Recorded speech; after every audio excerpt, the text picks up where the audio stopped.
Bonjour à tous, il s'agit de la correction de la série 2 de module mécanique des solides concernant le chapitre des torseurs. Donc avant de répondre aux différents exercices de la série, je vais commencer par un petit rappel que j'aurai l'occasion d'utiliser de cours. Et donc ce qu'on appelle un torseur, c'est un ensemble formé d'un champ de vecteurs équiprojectifs, ça veut dire antisymétrique, et de sa résultante R. Donc le torseur, il peut prendre plusieurs notations, le noté, taux, OH. Donc il a une résultante générale et à un moment au point on input. Donc le R, ce n'est autre que la résultante de torsion, on l'appelle la résultante générale. Et le T au point O, H, le point O, le moment au point O de torseur au point O, on l'appelle le moment ou le champ on emploie. Donc H, O et R sont ce qu'on appelle les éléments de réduction de torseur en haut ou les coordonnées normalement vectorielles de torseur taux en haut. Et par conséquent, puisque mon champ il est équiprojectif, ça veut dire antisymétrique, autrement dit, il existe AR tel que soit P point de l'espace affine, ce que le moment au point P, c'est autre que le moment au point O plus R vectoriel OP. Et donc, on va voir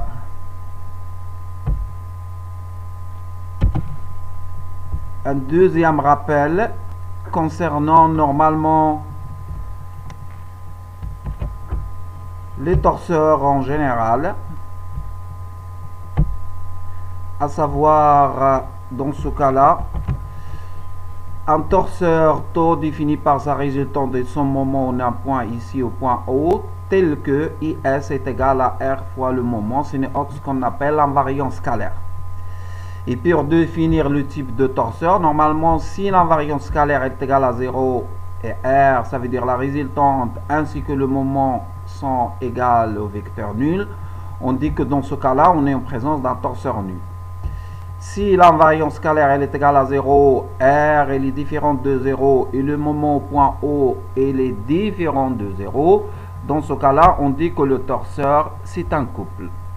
Donc, un couple, ce n'est autre qu'un torseur tel que il existe un point O où le moment est différent de 0. Ou bien sûr, R elle est égale à 0. Ce qui vérifie que ES est égal à 0. Deuxièmement, si ES est égal à 0 et la résultante est différente de 0 et par conséquent le moment il est égal à 0, dans ce cas-là, le torseur ce n'est autre qu'un glisseur avec la particularité puisque le moment au point O est égal à 0, c'est que le O il appartient à son axe central. On dit que l'axe central d'un glisseur c'est un axe de c'est un ensemble de points P, par exemple, tel que le champ ou le moment en ces points est nul. Et donc, un quatrième cas, si l'invariance scalaire est égale à 0 et R différent de 0, par contre, le moment il est différent de 0, donc on dit que le torseur c'est un glisseur, mais le point O n'appartient pas à l'axe central. Et si IS est différent de 0, dans ce cas-là, on est en présence d'un torseur quelconque. Ça veut dire ni glisseur, ni couple. Ça, c'était un petit résumé. Je pense qu'on vous a déjà appris ça en cours. Donc, je vais commencer par répondre à l'exercice 1, dans lequel on vous propose qu'on considère le point P dans les coordonnées dans un repère orthonormé sans x, y, z. Et on considère le champ de vecteur HP défini par ces coordonnées, où x0, y0, alpha, bêta et gamma sont des constantes. On vous demande de montrer que le champ HP est équiprojectif et puis dans un deuxième temps de déterminer les coordonnées vectorielles de torseur au point de réduction petit a de coordonnées x0, y0 et z elle est égale à 0. Et donc, pour répondre à la première question, pour vérifier que le champ de vecteur HP est équiprojectif, il suffit de vérifier que pour deux points P1 et P2, c'est que le vecteur P1, P2 scalaire HP1 est égal P1, P2 scalaire le vecteur HP2. Et par conséquent, il suffit de vérifier que P1, P2 il est égal scalaire HP2 moins HP1, il est égal à 0. Enfin, on définit le point P1 de coordonnées X1, Y1, Z1, le point P2 de coordonnées X2, Y2, Z2, et par conséquent P1, P2, elle sera de coordonnées X2 moins X1, Y1 moins Y2 moins Y1, Z2 moins Z1. Et puis je vais travailler avec les coordonnées X, Y, Z. Question de simplifier le raisonnement. Et tel que petit x n'est autre que x2 moins x1, y c'est y2 moins y1 et z c'est z2 moins z1 en fait. Et donc on va calculer le hp2 moins hp1 et je peux montrer qu'il est de cette forme là, moins alpha y cosinus bêta moins alpha z sinus bêta suivant x, alpha x cosinus bêta suivant y et alpha x sinus bêta suivant z. Et donc en multipliant par P1, P2, j'aurai cette somme-là, dans laquelle je peux simplifier le premier terme avec le troisième et le deuxième avec le quatrième. Ça veut dire je montre que P1, P2 scalaire HP2 moins HP1, elle est égale à 0 et par conséquent, le vecteur P1, P2 scalaire HP1, elle est égale à P1, P2 scalaire HP2. Et c'est ce qu'il faut démontrer. Ça veut dire que le champ HP est équiprojectif. Cette notation-là, ça veut dire quand j'écris P1, P2 scalaire HP1, elle est égale à P1, P2 scalaire HP2. Ça veut dire que la projection de moment HP1 sur la droite de vecteur directeur P1, P2, elle est la même que la projection de HP2 sur la droite de vecteur directeur P1, P2. Ça, on l'a déjà rappelé que le produit scalaire normalement de deux vecteurs, ce n'est autre que la projection de l'un sur la projection de l'autre. Et donc, on a bien montré que HP, il est équiprojectif. Dans un deuxième temps, on vous demande de déterminer les coordonnées vectorielles de torseur au point de réduction A, de coordonnées x0, y0, y0, z. Les coordonnées vectorielles, ce n'est autre que la résultante et le moment au point A. D'accord? Ce n'est autre que la résultante et le moment au point A. Et donc, déterminons ces coordonnées. Et puisque le champ HP est équiprojectif, ça veut dire qu'il existe, il est antisymétrique. Et s'il est antisymétrique, ça veut dire qu'il existe un R. Tel quel que soit P1, P2 appartenant à l'espace affine, j'ai la relation HP2 est égal à HP1 plus P2, P1 vectoriel R. Que je peux écrire encore, elle est égale à HP1 plus R vectoriel P1, P2. D'accord?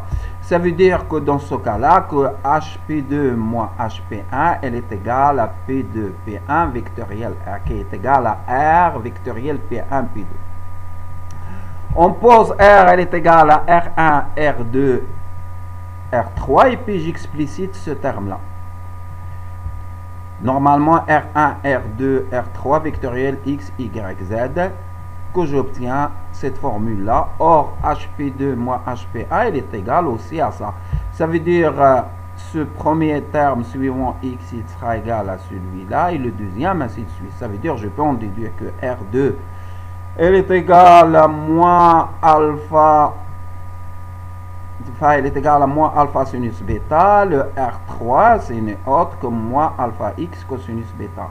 Comme je peux en déduire ici que R1, elle est égale à 0, et puis que le R2, il est égal à moins alpha sinus bêta. Pourquoi? Parce que si j'ai deux polynômes ax plus by plus cz est égal à a'x plus b'y plus c'z, quel que soit x, y, z, si j'ai l'égalité, ça veut dire j'ai l'égalité des coefficients tout simplement. Et par conséquent, j'en déduis que R1 sera égal à 0, R2 sera égal à moins alpha sinus bêta, R3 sera égal à alpha cosinus bêta. Et par conséquent, la valeur de R et le HA, normalement, on trouve c'est 0, 0, gamma cosinus bêta. Il suffit de prendre le HP et de remplacer X par X0, Y par Y0 et Z par 0. On trouve cette formule-là. Et par conséquent, les coordonnées vectorielles OA de torseur, ce n'est autre que sa résultante R définie par cette relation-là et son moment au point A défini par 0, 0, gamma sur cosinus bêta. Donc j'ai défini les coordonnées vectorielles au d'un point de notre torseur. Par contre, deuxième exercice, on vous propose soit un cube A, B, C, D, A', B', C', D' d'arrêt A. Déterminer les éléments de réduction de torseur taux constitués des vecteurs AB, B', C' et D', D. Ces trois vecteurs, normalement, c'est ce qu'on appelle des vecteurs liés, puisque l'origine est connue. Et par conséquent, à chaque vecteur lié, je peux déterminer un torseur. Donc, le torseur taux, c'est autre que T1 associé au vecteur AB, T2 associé au vecteur B', C' et T3 associé au vecteur D', D. D'accord? Et donc, normalement, je peux écrire ça. Sachant que le taux 1 au point C, c'est autre que R1, ça veut dire c'est le vecteur AB, le moment 1 au point C, et le moment 1 au point C, c'est autre que le moment de vecteur AB, c'est autre que le moment au point C de vecteur AB. Ça veut dire c'est autre que CA vectoriel R1. Je peux faire la même chose ici pour le T2 point C, donc c'est R2, ça veut dire B', C'. Et le moment, c'est autre que CB vectoriel R2. Ça veut dire le moment 2 au point C, c'est autre que le moment au point C de vecteur B', C. Et donc, c'est CB vectoriel R2. D'accord? Et puis, pareil, donc j'en détermine ces vecteurs-là. Et par conséquent, R, elle est égale à AB plus B', C plus D', C est égal à moins AX, moins AY, moins AZ. Et le R, normalement, c'est autre que moins A dans le repère orthonormé en question. Et il s'identifie à moins CA. CA, normalement, il est dans ce sens-là, le CA' plutôt. CA', ça veut dire dans ce sens. Et par conséquent, donc, je détermine, on vient de déterminer la résultante, reste à déterminer le moment au point C. Donc, le moment au point C total, c'est autre que le moment au point C de AB, plus le moment au point C de B', plus le moment au point C de CD'. Ça veut dire il suffit de remplacer, d'expliciter les choses. On trouve il est égal à A carré, A carré, A carré. Une petite remarque ici, on voit que le moment au point C il est collinaire à la résultante et dans le sens opposé, il est égal à moins A R. Elle est égale à moins A R. Ça nous rappelle la définition de l'axe central qui n'est autre que l'ensemble de points P, tel que le moment au point P elle est égal à KR et K, ça reste un réel. On dit qu'il est collinaire avec R, avec la résultante de votre torseur. Après, on vous demande de déterminer l'axe central de torseur taux.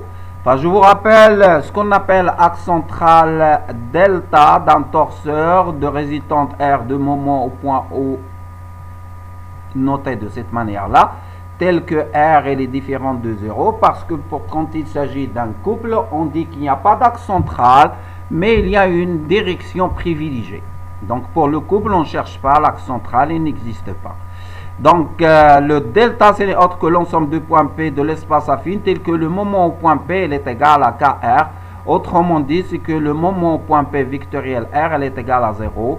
Ça veut dire que je sais que le produit vectoriel de deux vecteurs, lorsqu'il est égal au vecteur nu, c'est qu'ils sont collinaires, tout simplement. Ça veut dire qu'ils sont parallèles. Donc, ça, c'est ce qu'on appelle l'équation de l'axe central. Et par conséquent, donc, pour déterminer l'axe central, d'abord, on constate, j'ai fait la remarque tout à l'heure, que le moment au point C il est égal à moins AR. Ça veut dire que dans ce cas-là, le C, elle appartient à l'axe central.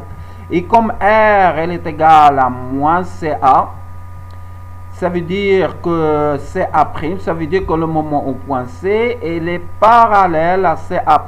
Autrement dit que l'axe central, il passe par C et par A'. Et donc, l'axe central delta et des vecteurs directeurs C'.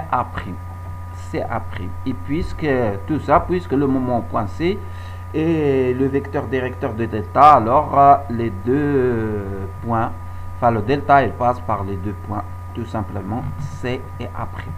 Donc il s'agit d'une droite de vecteurs directeurs CA'. La troisième question vous demande de calculer le moment au centre de cube, ça veut dire au point O. D'accord? Et dans ce cas-là, le moment au point O, avec la définition de l'équiprojectivité qui est équivalente à l'antisymétrique, à la propriété d'antisymétrique. Donc, normalement, le point O, c'est le moment au point O, ce n'est autre que le moment au point C plus OC vectoriel R. Et comme le O, enfin le delta, l'axe central, on a dit, c'est une droite de vecteur directeur CA'. Et le CA', normalement, il passe par O. Ça veut dire que dans ce cas-là, le O, il appartient à l'axe central. Et s'il appartient à l'axe central, ça veut dire qu'il est collinéaire à R et par conséquent, le OC vectoriel R, elle est égale à 0 puisque OC, il est parallèle à R aussi. D'accord? Et par conséquent, on montre que le moment au point O, il est égal au moment au point C, qui n'est autre que A carré, A carré, A carré. Ça veut dire que ce n'est autre que moins A, R. Tout simplement. D'accord? Pourquoi? Parce que le O et le C sont deux points de l'axe central. Et je sais, lorsque le point il appartient à l'axe central, son moment, elle est égale, normalement, enfin le OC vectoriel R, elle est égale à 0. La quatrième question, c'est qu'on vous demande de calculer le taux moment de torseur taux. Un petit rappel, ce qu'on appelle le taux moment de deux torseurs, ce n'est autre que le produit scalaire de deux torseurs identiques. Et on montre qu'il est égal à 2 fois l'invariante scalaire. Et le taux moment, la quantité, le taux moment, il est indépendant du choix de points. Ça veut dire, on peut montrer que 2 fois ES point P, il est égal à 2 fois ES point Q. Il est indépendant du point choisi en fait. Et par conséquent, normalement, le taux moment de torseur taux C, ce n'est autre que 2 fois R fois le moment au point C. Ça veut dire, dans ce cas-là, par définition d'un torseur, c'est la quantité. Donc, au point P, c'est 2 fois R le moment au point P, et ceci, quel que soit P. Ça veut dire qu'il est indépendant du choix de P, et par conséquent, comme je connais les éléments de réduction de torseur taux au point C, je vais utiliser cette donnée. Donc, c'est 2 fois R fois le moment au point C. Et R, on a montré, est égal à moins A, moins A, moins A. Et le moment au point C, c'est notre A carré, A carré, A carré. Ça veut dire, j'en déduis qu'il est égal à moins 6 A à la puissance 3. Autrement dit, la variance scalaire, elle est égale à 3, à moins 3 A à la puissance 3.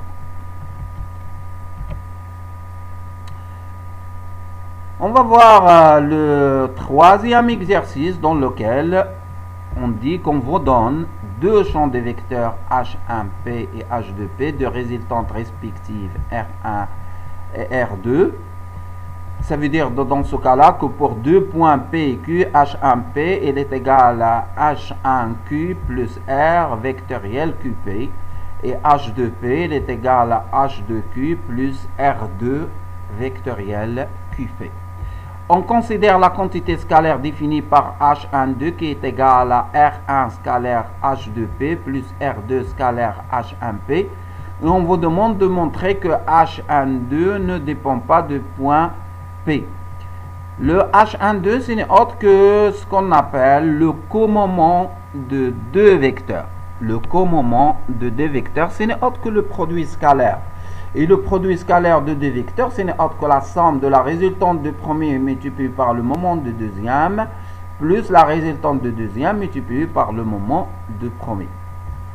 Et donc, on va essayer de répondre à cette question.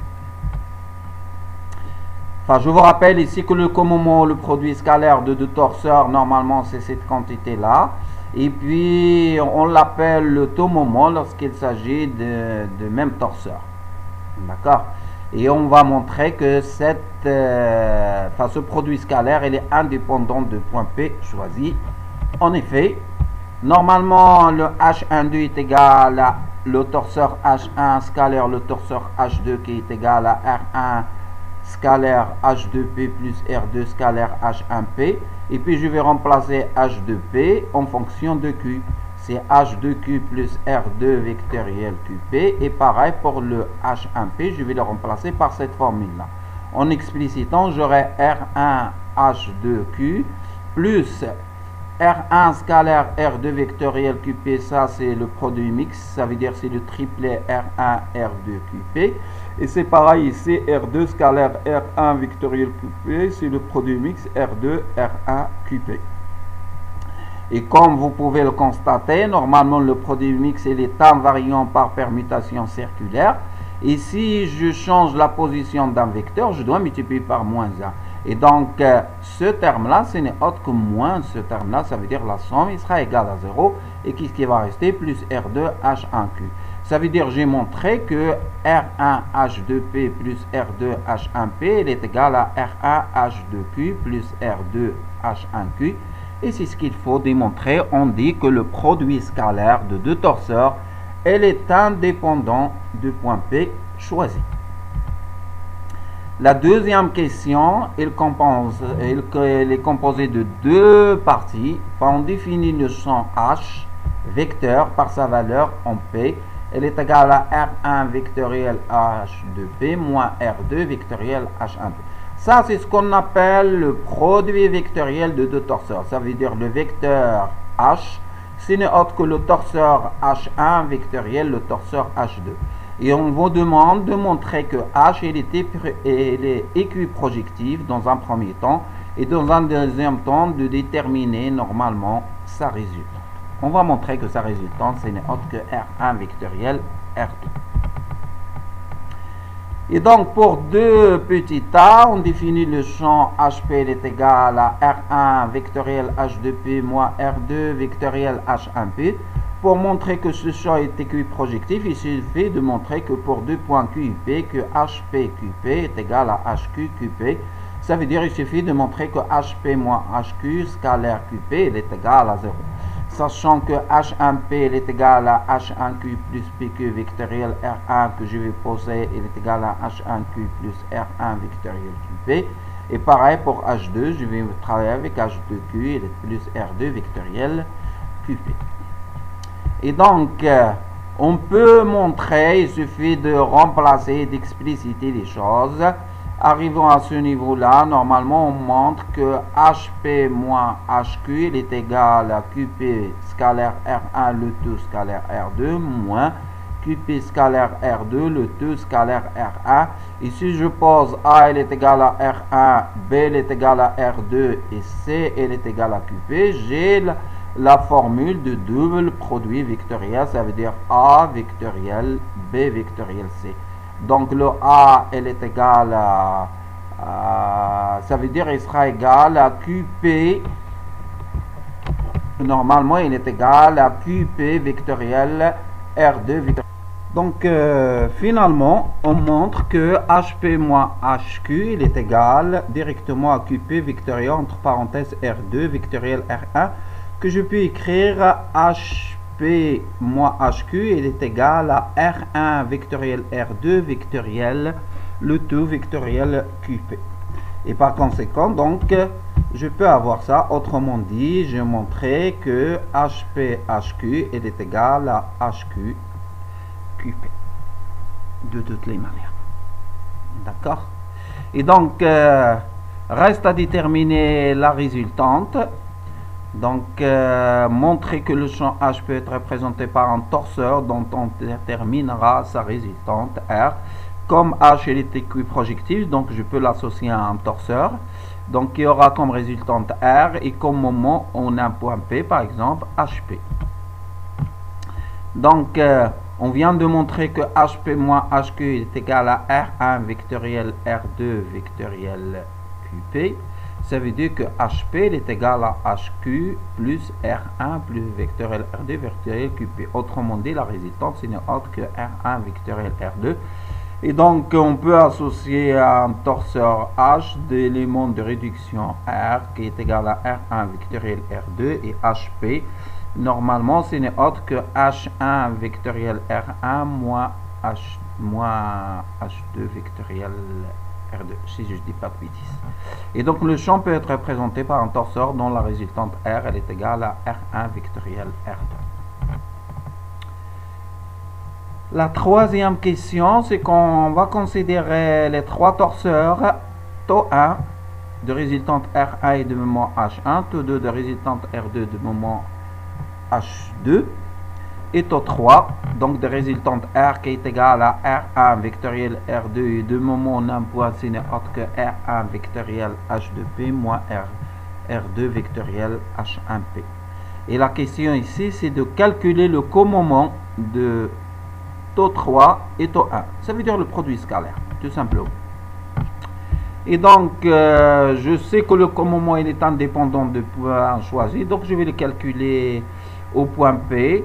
Ça veut dire R HP multiplié par R1 H1P. Autrement dit, je peux montrer ce n'est autre que la résultante de premier multiplié par le moment de deuxième plus la résultante de deuxième multiplié par le moment de premier. Sachant que R ici, ce n'est autre que R1 vectoriel R2 et HP, normalement par définition, c'est le produit vectoriel de H1 et H2. Et H2, il est égal à R1 vectoriel H2 moins R2 vectoriel H1. Donc en explicitant ici, en remplaçant R par sa valeur et HP par sa valeur, je constate ici que j'ai H1P scalaire R1 vectoriel R2 qui n'est autre que le produit mixte, ça veut dire le triplet H1P R1 R2. Là j'ai R1 scalaire R1 vectoriel H2, ce n'est autre que le produit mixte de R1 R1 H2P, et comme deux vecteurs paramètres 300 identiques, leur produit mixte il doit être égal à 0. Et le troisième, ce n'est autre que moins R1 R2 H1P, tout simplement.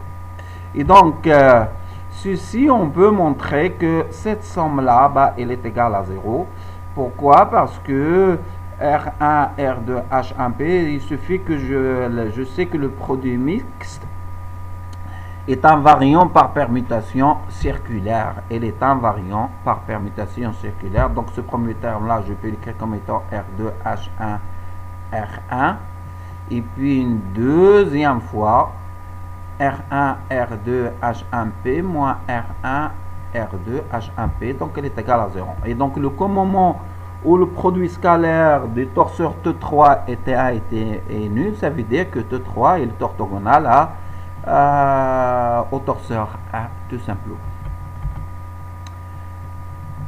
Normalement, on va faire la même chose, mais dans ce cas-là, T3 et T2. Et donc, là encore, j'applique la définition de commandement. Donc, R scalaire H2P plus R2 scalaire H1P, je remplace R par sa valeur et HP par sa valeur. On montre finalement, pareil que tout à l'heure, que le commandement de T3 et T2 au point P, il est égal à 0. Ça veut dire que T3 il est aussi perpendiculaire à T2. Normalement, un petit c, dans quel cas le torseur T3, ça sera un couple.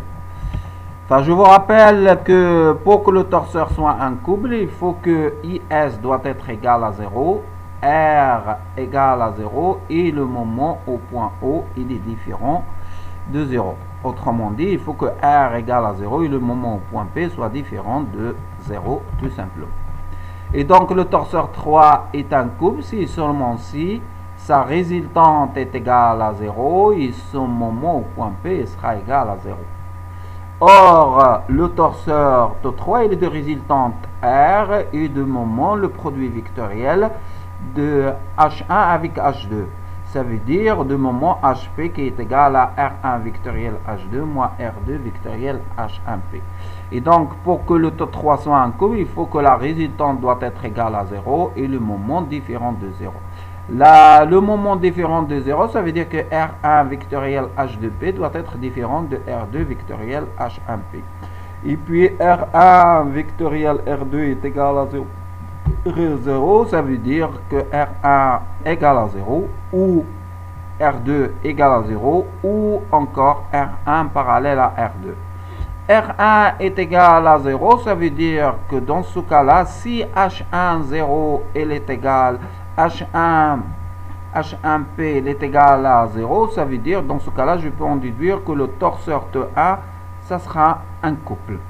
Si R2 est égal à 0 et H2P est différent de 0, dans ce cas-là, le T2 doit être, il faut qu'il soit considéré comme un couple.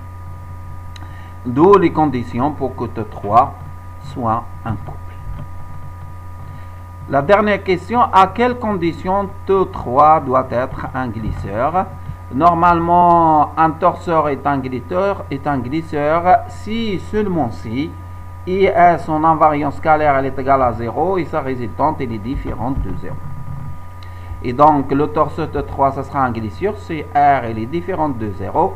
Et R il sera orthogonal à HP, ça veut dire que IS qui est égal à R fois HP doit être égal à 0. Sachant que grand R, ce n'est autre que R1 vectoriel R2.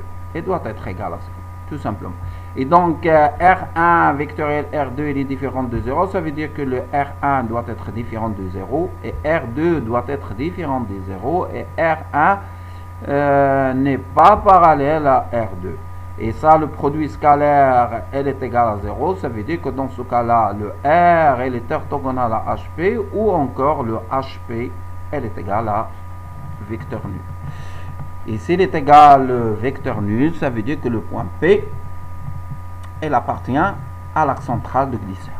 Tout simplement. Taux 3. Enfin, le dernier exercice, il s'agit de l'exercice 4, dans lequel on vous dit que dans un repère orthonormé O, X, Y, Z, on définit les vecteurs OA de coordonnées normalement 4, moins 1, moins 2, V de coordonnées moins 2, plus 1, moins 2, R lambda de coordonnées lambda moins 3, lambda de lambda, et taux de lambda, lambda moins 5, enfin 0, lambda moins 5, 3, lambda moins 5. Et on considère deux torseurs. D'abord le glisseur G, dont l'axe passe par A et dont le vecteur est V, ça veut dire le glisseur G au point A. Si n'est autre, il a comme résultante générale V, et comme moment au point A, il sera égal à 0, puisque A appartient à son axe central. Le torseur tau lambda dans le vecteur R lambda et dans le moment au point O, et c'est tau lambda O. La première question, c'est de déterminer normalement les coordonnées vectorielles en O de glisseur G. Pour cela, normalement, on pose que le glisseur au point G, c'est le rapport résultante R qui n'est autre que V, et le moment au point O de G que je peux calculer. Je peux le calculer en fonction de A, puisque je sais que l'axe central de glisseur il passe par A, ça veut dire que GA est égal à 0. Et par conséquent, GO elle est égale à GA plus V vectoriel AO, la résultante de votre torseur. Et en explicitant, on montre que le glisseur au point O, il aura comme résultante générale moins 2x, ça veut dire V qui est égal à moins 2x plus Y plus 2Z. Et comme moment au point O, qu'on a explicité en fonction de moment au point A, il est égal à moins 4Y plus 2Z. Petit b, montrer qu'il existe une valeur lambda 0 de lambda pour laquelle les torseurs tau lambda et G sont égaux. Ça veut dire, on va poser que le torseur tau lambda de résultante R lambda et de moment on a un point et sera égal à tau lambda et sera égal au glisseur qu'on vient de calculer, et on l'a calculé normalement au point O. Et donc, pour déterminer lambda 0 de lambda, pour cela, on pose taux lambda 0 est égal à G. Mais je connais le glisseur au point O, c'est pour cela que je vais le calculer au point O. Donc, R lambda 0, taux de lambda 0 au point O est égal à VG de 0. Ça veut dire que R lambda 0, elle est égale à V, et taux lambda 0, il est égal à G0. Or, R lambda 0, donc je remplace lambda par lambda 0, il sera égal à ça, il sera égal à ce vecteur-là. Et puis le taux lambda 0, donc je remplace lambda par lambda 0 dans cette expression, il sera égal au moment de glisseur au point O qu'on vient de déterminer dans la question petit a est égal à moins 4y plus 2z. Et donc ça veut dire, j'en déduis que lambda 0 moins 3 est égal à moins 2, ça veut dire que lambda 0 il est égal à 1. Là encore, j'en déduis que lambda 0 il est égal à 1. Pareil, ça veut dire, dans ce cas-là, pour que j'aurai l'égalité entre le glisseur et le torseur taux lambda, il faut que lambda prend la valeur lambda 0 qui est égale à 1. Donc, l'avant-dernière question, petit c, montrer qu'il existe une valeur lambda 1 de lambda distinct de lambda 0, ça veut dire différent de 1, pour laquelle le torseur taux lambda 1 soit un glisseur. Et donc, pour que le torseur taux lambda 1 soit un glisseur, il faut que l'invariance scalaire d'abord doit être égale à 0 et R1 doit être différente de 0. Et donc, à partir de taux lambda ici, je remplace lambda par lambda 1 que je multiplie par R lambda 1. Donc lambda 1 aussi, ça veut dire j'aurai lambda 1 0, enfin lambda 1 moins 3, lambda 1 de lambda multiplié scalaire 0, lambda 1 moins 5, 3, lambda 1 moins 1. Et si j'explicite ça, j'aurai 7 lambda 1 facteur de lambda 1 moins 1 est égal à 0. Ça veut dire que dans ce cas-là, lambda 1 est égal à 0 ou lambda 1 il est égal à 1. Et comme lambda 1 doit être différent de lambda 0, dans ce cas-là, le lambda 1 il va prendre que la valeur 0, puisque lambda 1 il est différent de 1. Et donc, si je remplace ici, ça veut dire R lambda 1 il est égal à R0, donc il sera égal à moins 3x, qui est différent de 0. Et taux lambda 1 au point O, c'est taux de 0, on va expliciter qu'il sera égal à moins 5y plus z en fait. Et donc le taux de lambda 1, ça veut dire le taux 0 au point O, c'est entre moins 3x, moins 5y, moins z. La dernière question, effectuer la décomposition centrale de taux de lambda pour lambda, elle est égale à 2. Je rappelle qu'un torseur peut être décomposé en la somme d'un glisseur et d'un couple, de cette manière-là, mais cette décomposition n'est pas unique, il dépend du choix de point P. Et par conséquent, CP est un point de l'axe central, donc le torseur il aura comme résultante R et comme moment ce n'est autre que l'invariante vectorielle.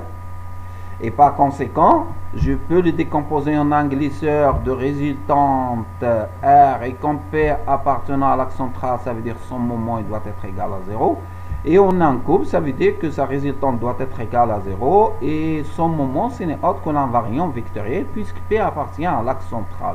On parle dans ce cas-là d'une décomposition canonique de torseur. Un troisième cas qui se présente et c'est celui qu'on va traiter dans ce cas-là. Ça veut dire, je vous rappelle l'invariante vectorielle, ce n'est autre que l'invariante scalaire sur le module de la résultante au carré, scalaire le R en fait. D'accord? Et donc, pour effectuer la décomposition de ce torseur T2, j'explicite ça à partir de cette relation-là, ça veut dire je remplace lambda par égal à 2. Et pour déterminer la décomposition, on doit calculer l'invariant vectoriel I2 pour déterminer le couple d'abord. Et l'invariant vectoriel, ce n'est autre que l'invariant scalaire, ça veut dire R2 taux 2 au point P, scalaire R2 sur la norme au carré. Et par conséquent, je peux en déduire qu'elle est égale à 2 tiers R2. Ça veut dire le I2, ce n'est autre que 2 tiers ce terme-là. Moins 2 tiers X plus 4 tiers Y plus 8 tiers Z. Donc la décomposition centrale de torseur, ça sera un couple plus un glisseur. mais un couple dont la résultante est nulle et dont le moment ce n'est autre que l'invariant vectoriel. Et par conséquent, il suffit que je détermine le glisseur. Donc le glisseur sera déterminé par le torseur au point O, taux 2, moins le couple. Ça veut dire c'est la résultante de torseur, le moment, moins 0 sur I2. Et par conséquent, j'aurai le glisseur, il aura comme résultante la résultante de torseur taux 2. Et comme moment, ce n'est autre que le moment de torseur taux 2 moins l'invariante vectorielle. Et comme vous pouvez le constater, comme il s'agit d'un glisseur, ça veut dire que l'invariante scalaire doit être égale à 0. Si vous multipliez ce terme-là par ce terme-là, vous allez trouver elle est égale à 0. Et c'est ce qu'il faut démontrer. Donc c'était le professeur Abdallah Zouk avec vous en ligne.